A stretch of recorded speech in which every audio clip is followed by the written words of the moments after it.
Hello everyone, मैं हूं आपका दोस्त सचिन शर्मा और एग्जाम प्लेस पर आप सभी दोस्तों का बहुत स्वागत करता हूं डेली करंट अफेयर्स की हमारी सीरीज में। आज हम 9 सितंबर 2020 के सभी इंपॉर्टेंट करंट अफेयर्स के क्वेश्चंस का डिस्कशन करेंगे। ये questions bank, SSC, RRB, NTPC, railway group D, jail प्रहरी, व्यापम स्टेट पीएससी जैसे एग्जाम्स में आपके लिए बहुत ही ज्यादा इंपॉर्टेंट साबित होने वाले हैं। वीडियो को शुरू करने से पहले आपको बता देना चाहता हूं, ऑल एग्जाम प्लेस आपके लिए लाया है एमपी पुलिस का कोर्स। आपके जैसे बहुत से छात्र हमारा ये कोर्स ज्वाइन कर चुके हैं। आप भी मात्र 1000 रुपए की फीस देकर एमपी पुलिस का कोर्स ज्वाइन कर सकते हैं और अपनी तैयारी को और भी बेहतर बना सकते हैं। वीडियो के एंड में दोस्तों मैं आपसे करंट अफेयर्स का एक क्वेश्चन पूछूंगा जिसका जवाब आपको कमेंट बॉक्स में देना है। तो चलिए हम शुरू करते हैं अपना आज का लेसन। हमारा आज का पहला प्रश्न है, हाल ही में संविधान का रक्षक कहे जाने वाले किस महान व्यक्तित्व का निधन हो गया है। दोस्तों हाल ही में केरल स्थित इडनीर मठ के प्रमुख संविधान के रक्षक कहे जाने वाले महान संत केशवानंद भारती का निधन हो गया है। ये 79 साल के थे। 20 वर्ष की उम्र में वर्ष 1961 में केशवानंद भारती को शैव मठ इंडीर मठ का प्रमुख बनाया गया था। इस मठ का इतिहास शंकराचार्य से जुड़ा हुआ है। दोस्तों केशवानंद भारती जी की याचिका पर आज से 47 वर्ष पहले 1973 में 13 न्यायाधीशों की संविधान पीठ ने संविधान को संरक्षित रखने की दिशा में एक फैसला दिया था। केशवानंद भारती वर्सेस केरल राज्य के मामले की बात करें तो दोस्तों इस फैसले में माननीय सुप्रीम कोर्ट ने कहा था कि हमारे देश में संविधान सर्वोच्च है और संसद को इसमें संशोधन करने का अधिकार है, लेकिन संशोधन के जरिए सरकार संविधान के मूल ढांचे में परिवर्तन नहीं कर सकती है। हमारे जो स्टेट पीएससी वाले स्टूडेंट हैं, मेंस परीक्षा में केशवानंद भारती वर्सेस केरल राज्य का वाद जो है इससे संबंधित प्रश्न पूछे गए हैं। अब ये मामला सामने आ ही गया है तो मैं आपको इसकी पूरी कहानी बताता हूं। दोस्तों वास्तव में ये मामला क्या था, कैसे ये मामला कोर्ट पहुंचा और माननीय न्यायालय ने इस पर क्या फैसला दिया था, इन सारी बातों को हम अपने इस वीडियो में जानने वाले हैं। दरअसल दोस्तों केरल सरकार के भूमि सुधार कानूनों को लेकर इडनीर मठ ने सुप्रीम कोर्ट में चुनौती दी थी, एक याचिका दायर की थी। इस कानून के तहत हुआ यह था कि इडनीर मठ की 400 एकड़ जमीन में से 300 एकड़ जमीन पट्टे पर खेती करने वाले किसानों को दे दी गई थी। संविधान की 9वीं अनुसूची में केरल भूमि सुधार अधिनियम 1963 भी शामिल था। जब हमारे देश में दोस्तों भूमि सुधार कार्यक्रम शुरू हुए तो भूमि सुधार कानून के जरिए जो हमारे यहाँ के धार्मिक संस्थान थे इनको जो है संविधान के अनुच्छेद 25 के तहत दिए गए अधिकार छीन लिए गए थे। अब केशवानंद भारती, जिन्हें केरल का शंकराचार्य भी कहा जाता था, संवैधानिक अधिकारों के मसले को लेकर कानूनी चुनौती देने वाले चेहरा बन गए थे। इसी मामले के जरिए सुप्रीम कोर्ट में सामने ये सवाल आया कि क्या संसद को यह अधिकार है कि वो संविधान के मूल ढांचे यानी बेसिक स्ट्रक्चर में कोई परिवर्तन कर सकती है। इस फैसले से मठ के लोगों का फायदा नहीं हुआ था। दोस्तों केशवानंद भारती वर्सेस केरल राज्य मामले की वजह से एक महत्वपूर्ण संवैधानिक सिद्धांत का निर्माण हुआ जिससे संसद की संशोधन करने की शक्ति को जो है सीमित कर दिया गया था।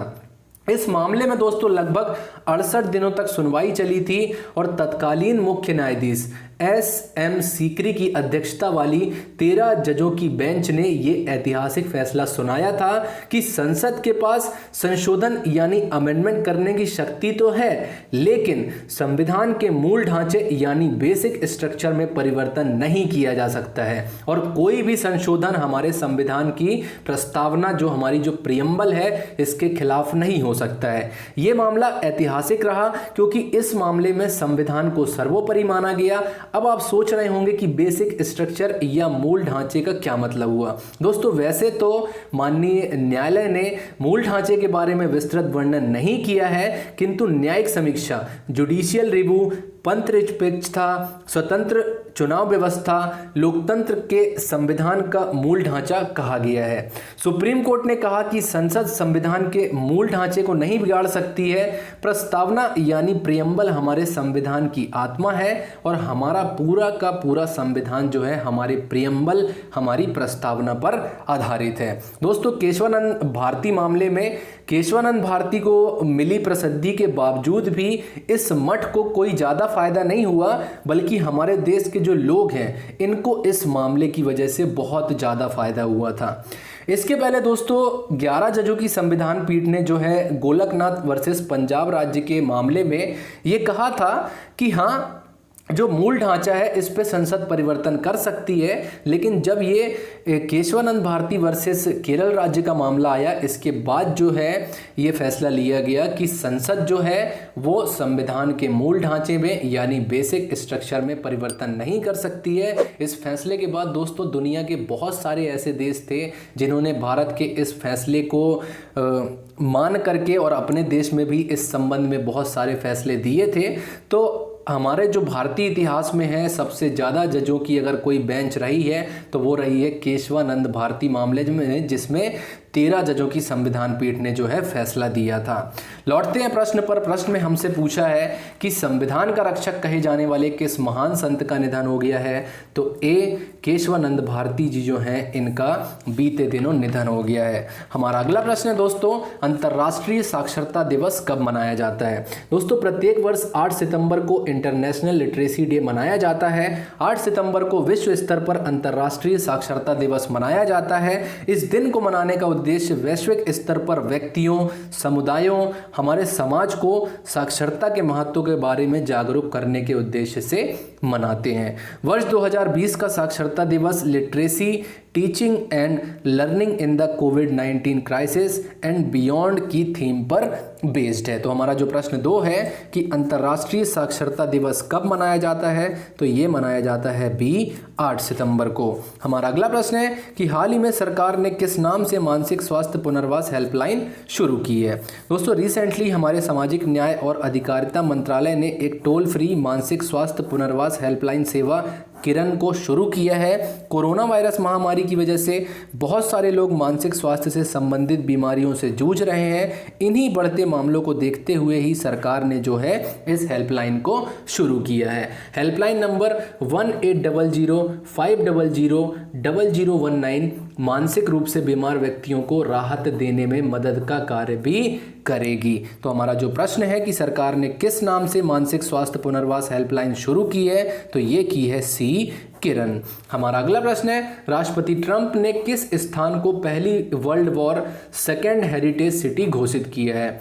दोस्तों हाल ही में अमेरिकी राष्ट्रपति डोनाल्ड ट्रंप ने विलमिंगटन को पहली world war second heritage city घोषित किया है। 7 दिसंबर 2020 को द्वितीय विश्व युद्ध के अंत की 75वीं वर्षगांठ के अवसर पर एक कार्यक्रम के दौरान प्रेसिडेंट ट्रंप ने ये घोषणा की है। विलमिंगटन की बात करें दोस्तों तो ये वो जगह है जिसे द्वितीय विश्व युद्ध के दौरान 5 वर्षों के भीतर 243 जहाज़ों का निर्माण किया गया था। ये विलमिंगटन जो है ये उत्तरी कैरोलिना की शिप बिल्डिंग कंपनी की साइट थी। तो हमारा जो प्रश्न 4 है कि राष्ट्रपति ट्रंप ने किस स्थान को पहली world war second heritage city घोषित किया है, तो ये किया है डी विलमिंगटन। हमारा अगला प्रश्न है, हाल ही में FAO ने 2020 का वर्चुअली सम्मेलन जो है ये किस देश की अध्यक्षता में आयोजित किया है। दोस्तों खाद्य और कृषि संगठन यानी फूड एंड एग्रीकल्चर ऑर्गेनाइजेशन ने एशिया प्रशांत के 35वें क्षेत्रीय सम्मेलन का आयोजन कोरोना वायरस महामारी की वजह से वर्चुअली आयोजित किया है। इस सम्मेलन की अध्यक्षता भारत के पड़ोसी देश भूटान ने की है। इस सम्मेलन में केंद्रीय कृषि और किसान कल्याण राज्य मंत्री परषोत्तम रूपाला ने भारत का प्रतिनिधित्व किया। इस सम्मेलन में दोस्तों कोविड-19 महामारी, प्राकृतिक संसाधन, खाद्य सुरक्षा आदि मुद्दों पर चर्चा की गई है। FAO यानी फूड एंड एग्रीकल्चर ऑर्गेनाइजेशन का हेडक्वार्टर कई बार हमारी परीक्षाओं में पूछा गया है, तो याद रखिएगा FAO का हेडक्वार्टर रोम इटली में मिलेगा। इसकी स्थापना की बात करें तो वर्ष 1945 में इसकी स्थापना हुई थी। दोस्तों लौटते हैं प्रश्न पर। प्रश्न में पूछा है कि हाल ही में FAO 2020 वर्चुअली सम्मेलन का आयोजन किस देश की अध्यक्षता में किया गया, तो ये किया गया बी भूटान की अध्यक्षता में। अगला प्रश्न है हमारा, इटालियन ग्रांड प्रिक्स 2020 का विजेता कौन रहा। तो दोस्तों अगर आप सोच रहे हैं कि लुइस हैमिल्टन ने ये रेस जीती है, तो आपको बता देना चाहता हूं मैं कि आप बिल्कुल ही गलत सोच रहे हैं, क्योंकि हर रेस लुइस हैमिल्टन ही जीते ऐसा नहीं हो सकता है। दोस्तों हर शख्स को आगे बढ़ने का एक अवसर हमेशा देती है ज़िंदगी। इस बार ये मौका मिला है फ्रांस के पियरे गैस्ली को, और इन्होंने जो है इटालियन ग्रांड प्रिक्स 2020 अपने नाम कर ली है। ये इनकी पहली ग्रांड प्रिक्स जीत है और लुइस हैमिल्टन इस प्रतियोगिता में 7वें स्थान पर रहे हैं। तो दोस्तों यहीं पर समाप्त होता है हमारा lesson. Question of the day आपके लिए ये है कि इनमें से किस महान व्यक्तित्व की जयंती के उपलक्ष्य में प्रत्येक वर्ष 5 सितंबर को शिक्षक दिवस मनाया जाता है। तो कमेंट बॉक्स में आपको इसका आंसर जरूर से देना है। यहीं पर समाप्त होता है हमारा आज का लेसन।